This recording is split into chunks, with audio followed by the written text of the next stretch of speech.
ايوه يا دعاء، بتعيطي ليه؟ ايه؟ الراجل شاف الفلوس اللي انت محوشاها في الدولاب وخدها؟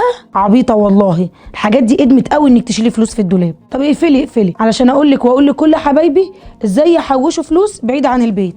ازاي بقى نعرف نحوش فلوس بعيد عن البيت علشان الموقف اللي حصل مع دعاء ده ما يحصلش تاني؟ الطريقه سهله وبسيطه، في ابلكيشن اسمه موني فلوس. ده اختراع بيحل كل مشاكل الجمعيات القديمه. بتسجلي عليه وتختاري الجمعيه، وكمان بتختاري الدور اللي نفسك فيه بشروط بسيطه وطرق دفع كتير، وفلوسك مضمونه لان الشركه دي بقالها 6 سنين في السوق، يعني معروفه. هتحوشي فيها فلوسك ازاي بقى؟ انا هقولك. هتدخلي جمعيه بالمبلغ اللي يناسبك وهتختاري دور في الاخر، ولما هيجي دورك بقى هتلاقي معاكي مبلغ محترم كده، تبقي استثمرتي ووفرتي. لو انت بقى محتاجه فلوس علشان خاطر هتعملي مشروع او عندك ازمه، تقدري تاخدي الفلوس بدري وتفكي زنقتك، او تعملي المشروع الصغير اللي نفسك فيه، تجيبي لك مكنه خياطه، تكبري مشروع الكروشيه زي كده، تحضري وجبات في البيت. الافكار كتير وانا ياما عملت لك فيديوهات عن الموضوع ده. المهم انا هسيب لك لينك في اول تعليق في شرح الابلكيشن ماني فلوس، كان عامله بسيوني قبل كده، وهسيب لك كمان الموقع بتاعهم علشان تعرفي كل التفاصيل.